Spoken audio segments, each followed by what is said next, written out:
Assalamualaikum warahmatullahi wabarakatuh. Terima kasih teman-teman yang menyimak materi ini. Kali ini yang akan kita pelajari bersama adalah tentang heritabilitas. Nah, heritabilitas ini yang akan kita pelajari antara lain pengertian varian genetik ya, atau keragaman genetik. Nah, ini sebenarnya pernah kita bahas di mata kuliah genetika. Nah, nanti kita coba ingat kembali apa itu keragaman genetik atau varian genetik. Nah, kemudian kita akan belajar tentang heritabilitas itu sendiri. Di sini ada dua pengertian, dalam arti sempit atau dalam arti luas. Nah, kemudian ada yang terakhir ini, apa sih ya pentingnya kita menghitung heritabilitas ya. Tujuannya kita menghitung heritabilitas itu untuk apa, terutama dalam pemulihan tanaman.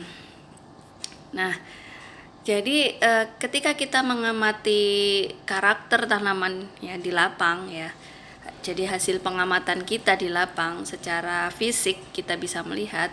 Nah, itu biasanya kita sebut sebagai fenotip ya. Untuk suatu individu tertentu, maksudnya kita tahu penampakan karakter yang tampak dalam individu tersebut itu sebenarnya adalah hasil dari faktor genetik dan lingkungan.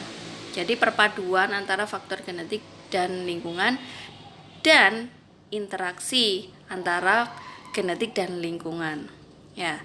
Jadi maksudnya ketika kita mengamati suatu karakter tanaman di lapang, yang tampak itu adalah hasil kerja genetik itu sendiri, hasil kerja faktor lingkungan, dan hasil kerja interaksi antara keduanya, faktor genetik dan lingkungan.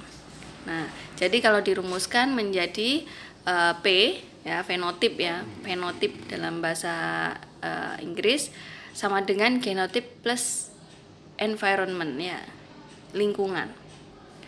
Nah, untuk rumusan matematisnya di situ kita bisa melihat ya, di sini ada torsi fenotip ya, keragaman itu kalau kita sebut adalah keragaman fenotip sama dengan keragaman genetik ya, ditambah keragaman lingkungan. Nah, keragaman fenotip itu total dari populasi segregasi yang kita amati ya. Kemudian keragaman atau varian genetik yang berperan pada varian fenotip ya, berapa nilainya.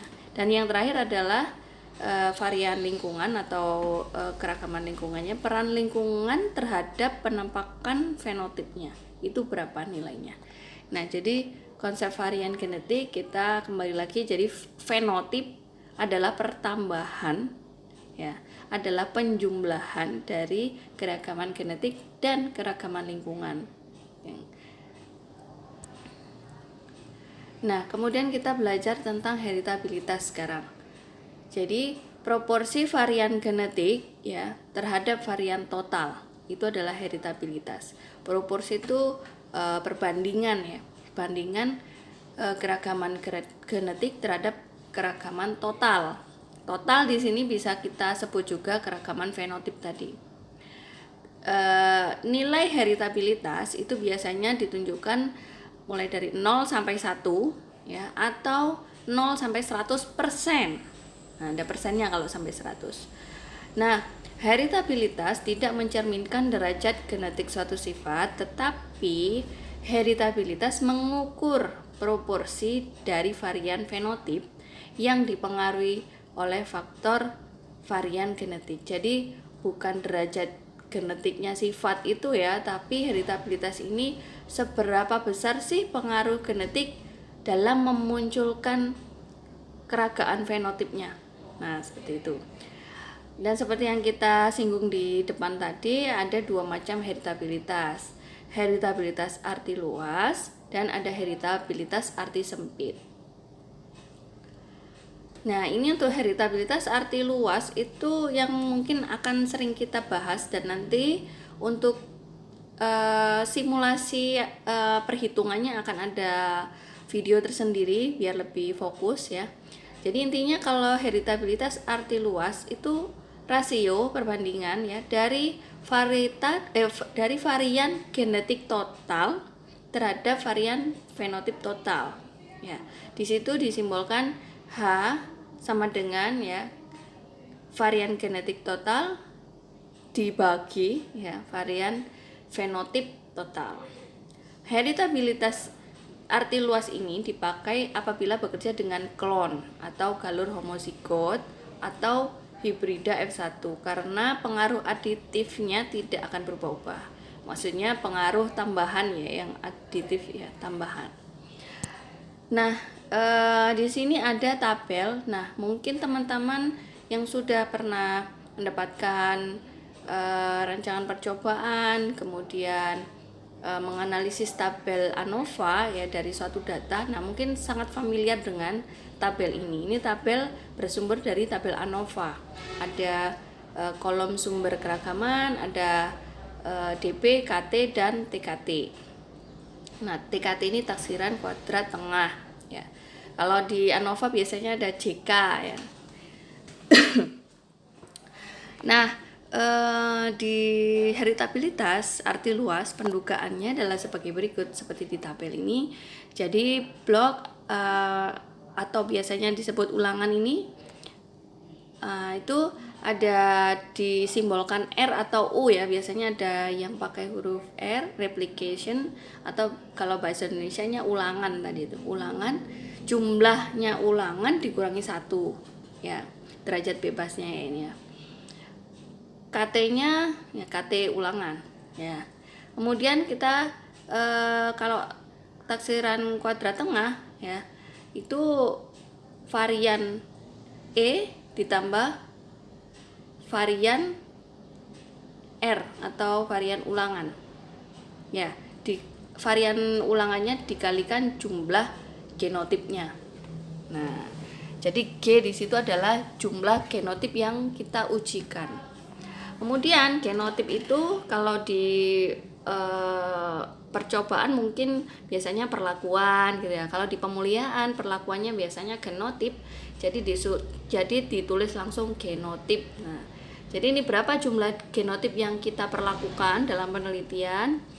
Untuk derajat bebasnya jumlah genotip itu dikurangi 1 itu adalah derajat bebasnya. Dan KT ini untuk KT G genotip ya, bukan KT G galat ya. Ini KT genotip. Untuk TKT-nya berarti varian lingkungan ditambah varian genotip yang dikalikan dengan jumlah ulangan R, di situ ada R. Nah, untuk galat, galat ini biasanya juga disebut error ya. Nah, nanti di KT itu ada simbol E ya, error itu ya. Itu kalau di rancop mungkin kita sering mengatakan error, tapi kalau untuk di pemulihan itu juga bisa di lingkungan ya kan, keragaman lingkungan. Nah, itu DP-nya kita tahu R-1 dikalikan G-1 ya. Total untuk derajat bebasnya R kali G dikurangi 1. Nah, nanti kita akan coba bahas untuk rumusan ini di video penghitung heritabilitas.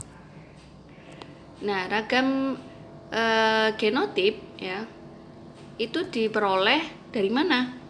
Nah, ini ada rumusannya, dari KTG dikurangi KTE dibagi ulangannya. Ragam lingkungannya diperoleh dari mana? Nah, ragam lingkungan ya KTE itu nilainya. Nah, sehingga kalau kita masukkan ke rumusan heritabilitas ya, tinggal kita masukkan aja tadi nilai ragam genotipnya berapa. Nah, kemudian dibagi penjumlahan dari ragam genotip dan lingkungan. Nah, itu adalah ragam fenotip kan ya tadi ya. Coba kita ingat lagi tadi fenotip ya, keragaman fenotip di sini adalah penjumlahan keragaman genotip dan keragaman lingkungan. Nah, jadi karena fenotip di sini ya sebagai pembaginya, nah berarti di sini dijabarkan sama dengan keragaman genotip plus keragaman lingkungan. Ya, jadi seperti ini rumusnya. Nah, sekarang heritabilitas arti sempit. Untuk heritabilitas arti sempit, ini perhitungannya rasio dari varian genetik aditif terhadap varian fenotip total. Jadi heritabilitas arti sempit ini dipakai apabila bekerja dengan populasi segregasi awal dan populasi heterogen atau yang cross pollinated, serbuk silang ya, menyerbuk silang. Pada populasi yang seperti ini yang berubah-ubah itu genetik aditifnya atau genetik yang dia itu menyumbang tambahan karakter lah ke keturunannya. Nah, jadi varian genotipnya itu ada rumusan tersendiri dulu. Jadi varian genotipnya diperoleh dari penjumlahan varian aditif, genotip yang aditif ya, ditambahkan varian genotip yang dominan dan varian genotip interaksi. Interaksi ini antara kedua tetua itu ada interaksi kah ya, sehingga setiap karakter tetua akan muncul di keturunan. Nah, varian genotip interaksi. Nah, cara pendugaan varian aditif ini dengan rancangan persilangan varian backcross dan F2 dan regresi tetua keturunan. Nah, mungkin nanti di video selanjutnya yang akan saya perjelas adalah di pendugaan heritabilitas arti luas gitu. Karena yang paling sering kita pelajari ya untuk yang heritabilitas arti luas. Nah, untuk penggunaan heritabilitas ini sebenarnya difungsikan untuk apa? Nah, kita ketika tahu heritabilitas suatu populasi itu mengetahui pada populasi itu ada keragaman genetik atau seberapa proporsinya gitu. Nah, untuk memberikan rekomendasi terhadap metode seleksi, nah itu juga fungsi kita menghitung heritabilitas. Nah, untuk penilaiannya, pengkategoriannya itu heritabilitas yang rendah itu terkategori jika nilai heritabilitasnya kurang dari 20%, sedangkan untuk yang sedang 20-50%, dan untuk heritabilitas tinggi 50%, di atas 50%. Ya. Nah, kalau kita setelah menghitung lalu kita mendapatkan heritabilitas tinggi, ini maksudnya seperti apa? Diapakan tanaman ini? Oh, berarti ini menandakan seleksi yang kita lakukan sudah efektif. Jadi seleksi yang akan kita lakukan akan efektif. Kenapa? Karena kita akan bisa membedakan individu-individu dalam populasi itu karena heritabilitasnya tinggi. Jadi kita bisa menseleksi dengan efektif. Tapi kalau heritabilitasnya rendah, nah kita tidak bisa menseleksi karena heritabilitasnya rendah. Berarti kita harus meningkatkan dulu keragamannya baru kita lakukan seleksi. Misalnya seperti apa? Kita lakukan persilangan kembali ya, atau kita tunggu di keturunan berikutnya baru kita seleksi. Nah, seperti itu. Jadi yang biasanya masih mengingat ya, F1 ditanam lagi, di selving, F2 di selving, ditanam lagi ya, F3 dan seterusnya, terus seleksi baru dilakukan di F6, F7, F8 misalnya. Nah, itu berarti antara F1 sampai F5 itu heritabilitasnya masih rendah. Nah, jadi harus ditingkatkan dulu baru kita bisa lakukan seleksi. Demikian penjelasan singkat saya tentang heritabilitas. Nanti akan saya upload juga video tentang menghitung heritabilitas. Nah, mungkin untuk menghitung heritabilitas siapkan kertas, siapkan mungkin rumus-rumus dulu untuk rancangan percobaan ya, penghitung ANOVA itu terutama. Nah, bisa lebih mudah memahami nanti ketika kita belajar menghitung. Baik, terima kasih. Demikian video penjelasan materi heritabilitas. Wassalamualaikum warahmatullahi wabarakatuh.